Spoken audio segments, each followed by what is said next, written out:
Abina, on revient vers vous.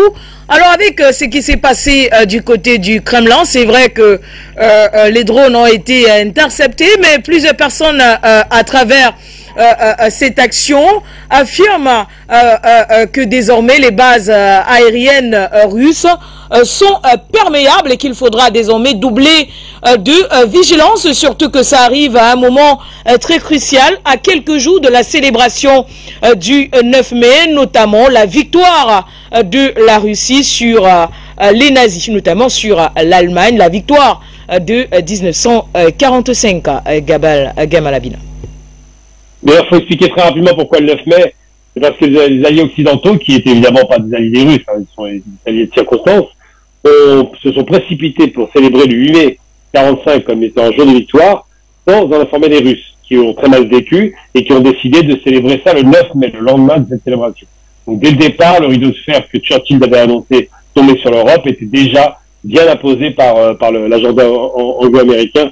Il n'avait absolument pas l'intention de faire copain-copain avec les Russes. Ça, c'est la première des choses. Alors pourquoi? Oui, effectivement. La question qu'on peut se poser, c'est est-ce que les Russes, si les drones sont capables de frapper le cœur du pouvoir russe, alors ça n'est jamais arrivé même sous le temps des nazis, hein, je le rappelle, hein. Les nazis n'ont jamais atteint le Kremlin. Eh bien, si les Ukrainiens sont capables de faire cela, c'est qu'il y a peut-être des problèmes de sécurité, peut-être que tout n'est pas clair, peut-être que au sein de la Russie même, il y a peut-être des agents dormants qui travaillent, ou simplement si tu veux opération de propagande. Tout est possible. On ne va pas non plus affirmer les choses, bien que les opérations de ce type-là terroristes, c'est plutôt de la part de gens plus faibles, en l'occurrence les Ukrainiens. Mais on peut évoquer ces pistes de réflexion. Ce qui est intéressant, c'est de penser que la Russie détient totalement la possession du ciel, évidemment ukrainien, puisqu'ils ont quasiment liquidé 90% de l'aviation ukrainienne et que le peu d'avions qui volent en azimuth, parce que sinon ils sont immédiatement détectés et interceptés par les systèmes de défense S-400, qui sont extrêmement performants. Donc le ciel ukrainien et russe appartient aux Russes. Il reste donc l'emploi d'engins comme les drones, qui sont des engins de basse altitude, et qui peuvent effectivement, sans prendre le risque de tuer son pilote puisqu'il le fait à distance, sont en mesure de pouvoir attaquer dans des opérations suicides comme celle-ci. C'est bien des drones suicides dont il s'agit. Mais je pense que j'ai pas trop d'inquiétude sur le 8 et 9 mai, enfin sur le 9 mai russe, en l'occurrence, parce que d'abord, le ciel est tenu par eux, parce que les systèmes de défense sont très très performants, et surtout parce que les Russes ont l'habitude des contre-mesures. Ils savent parfaitement comment opérer ce genre d'opération et comment anticiper une attaque désespérée. Donc il n'y aura pas d'attaque. En revanche, je ne sais pas si la symbolique du 9 mai, qui serait le coup d'envoi, et je ne crois pas du tout effectivement comme Adrien, le coup d'envoi d'une contre-offensive mythifiée aujourd'hui, parce que personne n'y croit, je ne crois pas que cette symbolique soit répondre à l'agenda historique de la Russie. Je ne crois pas du tout. Je pense que les Russes peut-être vont peut-être entamer une offensive à partir du 9 mai, pas nécessairement ce jour-là. Mais surtout, je pense que on parle de beaucoup de choses, beaucoup de symboles, mais dans les faits, la seule chose qui compte, c'est que sur le terrain, 20% de l'Ukrainien appartient à la Russie, que les Ukrainiens reculent de partout parce qu'actuellement, chacun est en train d'avancer ses cartes pour négocier. Que la négociation a été voulue récemment, encore une fois, par Zelensky, qui a appelé Xi Jinping. Il ne faut pas oublier que Zelensky, s'il appelle le président chinois, c'est certainement pas pour lui demander si sa fille se porte bien, mais simplement pour lui demander s'il y a une possibilité de négociation directe avec Poutine. Donc là, on est sur un rapport de force qui est défavorable aux Ukrainiens. C'est pourquoi d'ailleurs les actions terroristes peuvent arriver. Et surtout, l'idée que les Ukrainiens entament une offensive qu'on a beaucoup attendu depuis l'hiver dernier quand même, comme par hasard au printemps, alors que c'est le moment le plus défavorable pour eux, puisque le ciel est parfaitement découvert avec les Russes, voient tout ce qui se passe. Ça, j'y crois pas du tout. D'abord parce qu'ils n'ont plus assez d'effectifs pour ça. Je rappelle qu'il y a à peu près un an, Zelensky se vantait de lever une armée de 1 million d'hommes. On n'a toujours pas vu la couleur de son armée. Par contre, on a vu 100 000 hommes au tapis. Il a fait massacrer. Un article récent du Parisien parlait de l'état du moral de l'Ukraine et des Ukrainiens qui fuient littéralement l'enrôlement forcé dans les troupes ukrainiennes parce qu'ils ne croient plus du tout à la victoire, qu'ils ne croient pas du tout évidemment à une contre-offensive qui ne laisserait pas des pertes sanguinaires et qui sont tous informés de la fameuse offensive de l'année dernière qui était catastrophique en termes humains. Les Russes ont reculé en perdant quelques hommes, les Ukrainiens y ont laissé 10 000 hommes d'un coup. Donc c'est vous dire un peu le bain de sang dans lequel malheureusement la population ukrainienne est plongée. Donc la contre-offensive, je n'y crois pas. Je pense que c'est de l'esbrouf. Ils vont certainement faire une offensive symbolique, j'en suis persuadé.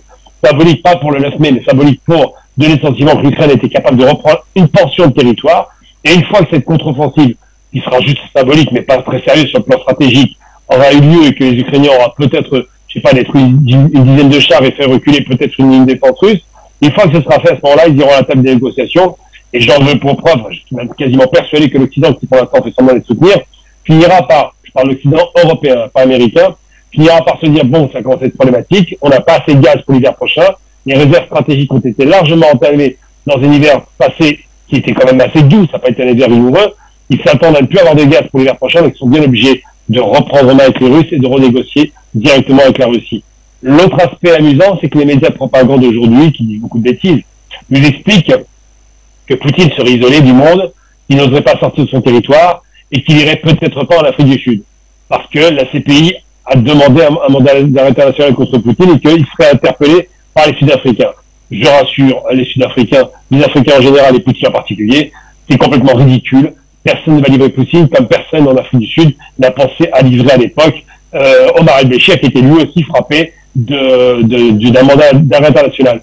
Donc il y aura cette fameuse réunion des BRICS qui aura lieu à partir de juin et en juillet et surtout au mois d'août, qui va consacrer un changement de paradigme mondial économique et politique et qui va surtout accélérer, je l'espère, la fin de cette guerre, une négociation directe et l'arrêt du 25 parce qu'encore une fois, il faut rappeler systématiquement à tout le monde, la population ukrainienne n'a pas mérité de subir cette guerre inutile qui aurait pu être évitée dès le départ en négociation directe entre Poutine et la partie otanienne, parce que finalement, Zelensky, c'est que l'OTAN. Alors, on nous fait signe que Charlie Kenyé, il est de retour. Alors, Charlie Kenyé, Gamal Abina, il a parlé tout à l'heure des rapports de force, bien sûr, en faveur de la Russie. Mais seulement, ce qui est arrivé peut être évocateur. Genre, c'est un message qu'ils ont envoyé à Moscou. Ne pensez pas que vous êtes intouchable. Et voilà, ils ont envoyé 2 drones du côté du Kremlin, ce qui n'était jamais arrivé depuis le début voilà, de l'invasion russe du côté de l'Ukraine. C'est le Kremlin qui a été touché, même si les 2 drones envoyés ont été mis hors d'état de nuire. Non, je pense que nous sommes là simplement dans des cas d'actes de terrorisme qui révèlent un aspect de la guerre asymétrique. Et dans la guerre asymétrique, lorsqu'on fait la guerre asymétrique, ça veut dire qu'on est dépassé dans la guerre conventionnelle. Ça veut dire que le rapport de force est en faveur justement de la Fédération de Russie. Sauf qu'ici, on utilise un élément qui est... Il y a la symbolique. La cible ici était le Kremlin. Donc, le simple fait même que ce drone, n'est-ce pas, ait survolé l'espace aérien ce qui est censé être le lieu le plus protégé de Russie, la symbolique de ça fait en sorte que l'image qu'on voudrait renvoyer à l'échelle internationale, c'est que ces gens ne sont pas si puissants que ça. Et donc peut-être, comme je le disais tantôt dans mon analyse préliminaire, donner des ailes à ce qu'ils sont en train de préparer comme étant une certaine contre-offensive de l'Ukraine contre la Fédération de Russie dans le Donbass. Mais c'est totalement faux. Aujourd'hui, et je crois qu'Adrien Bouquet nous rappelle à suffit, je pense que nous sommes beaucoup plus là dans des actes du renseignement ukrainien ou encore du renseignement otanien, à la limite même du renseignement américain, présent sur le sol russe.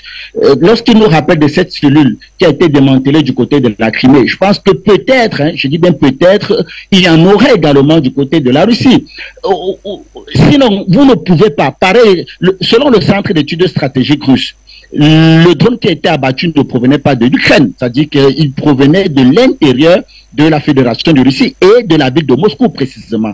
Ça veut dire qu'il y a des personnes tapis dans l'ombre à l'intérieur du territoire russe, à l'intérieur de la ville de Moscou, qui travailleraient ou alors qui agiraient dans le sens de commettre des actes terroristes contre un certain nombre d'infrastructures russes. Ça relève justement du terrorisme, ce qu'on appelait de la guerre asymétrique, qui est un sentiment de faiblesse. Il n'y a rien d'autre là-bas. Le terrorisme, c'est un acte de faiblesse, ce n'est pas de la force. C'est clairement parce qu'on n'a pas les moyens, on n'a pas les outils nécessaires d'aller à la guerre frontale que justement on entre dans la clandestinité, dans les opérations clandestines, dans le terrorisme, pour justement se faire entendre. Donc le rapport de force n'est pas le même.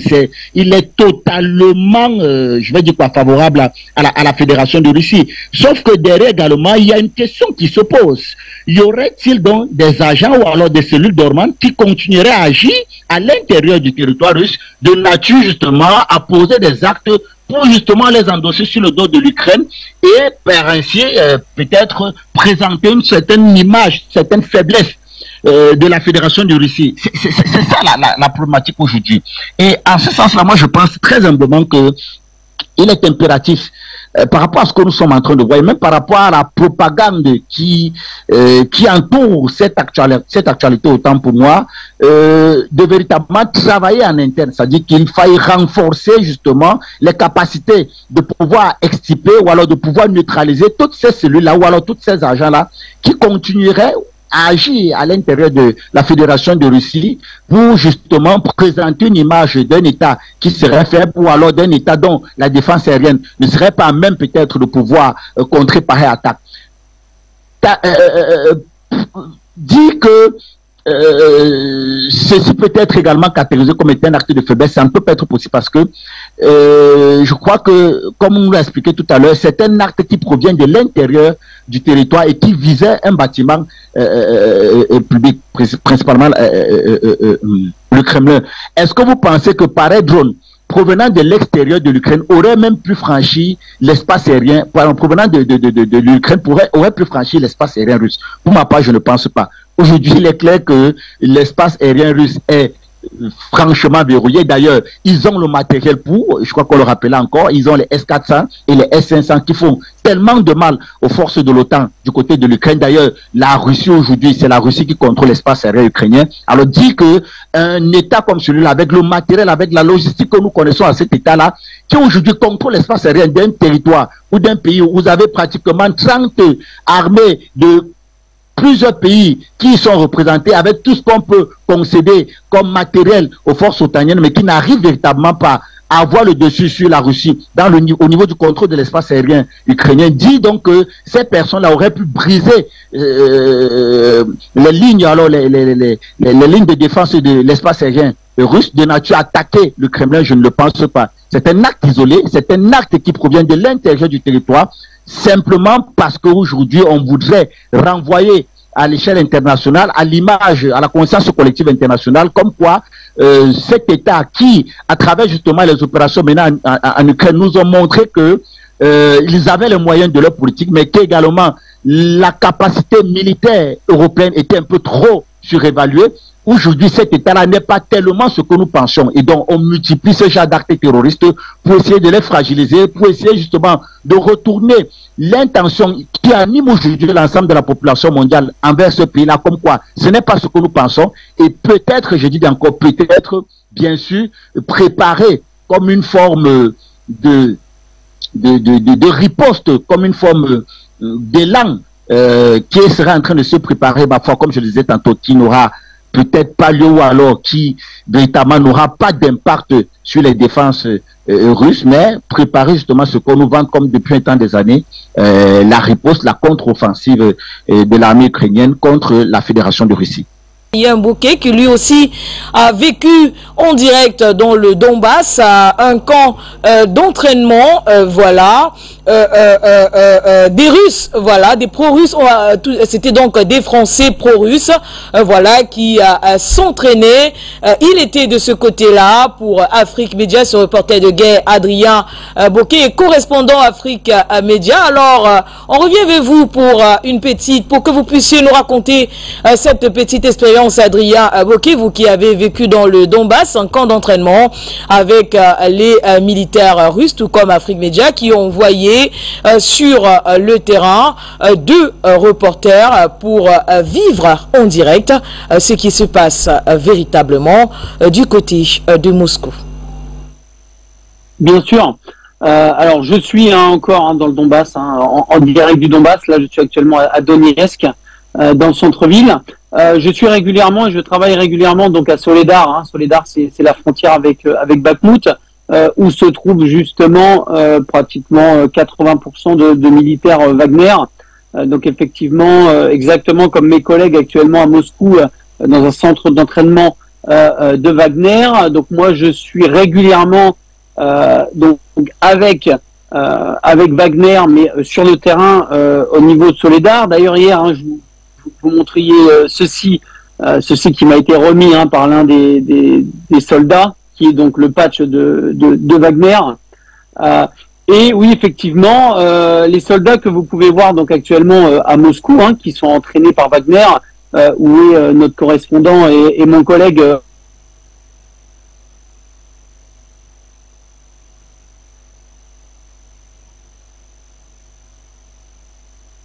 Liaison avec Adrien Bouquet que nous allons certainement avoir dans quelques instants. Rappel aux téléspectateurs que les standards sont ouverts.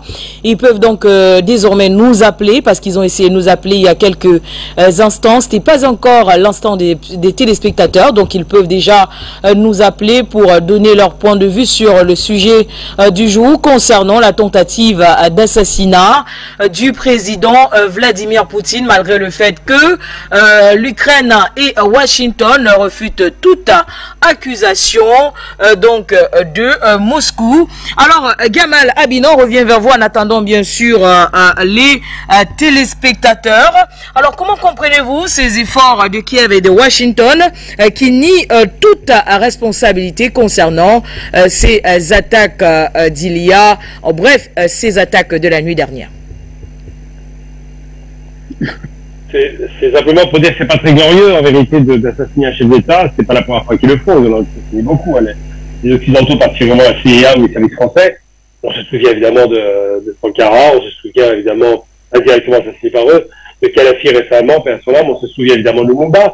On se souvient des tentatives d'assassinat même de Hitler. Je vais y aller. Hitler aussi, on a tenté d'assassiner. C'est-à-dire que la méthode anglo-saxonne, lorsqu'ils ne réussissent pas à vaincre sur le terrain militaire, c'est la tentative d'assassinat des dirigeants. C'est rarement le cas de l'autre côté. Les pays qui sont opposés à l'Occident, en général, ne cherchent pas à assassiner des dirigeants politiques. Donc je vais toujours à l'extrême, même pour en parler d'Hitler. Pourquoi? Pour dire que réellement, c'est des méthodes qui sont habituelles, sans surprise, et qui, là encore, on voit bien dans les interventions médiatiques, surtout en France, tout le monde parle que d'une chose, la maladie de Poutine, l'assassinat de Poutine, une opposition à Poutine, Poutine ne partirait pas de Russie parce qu'il pourrait avoir un coup d'État.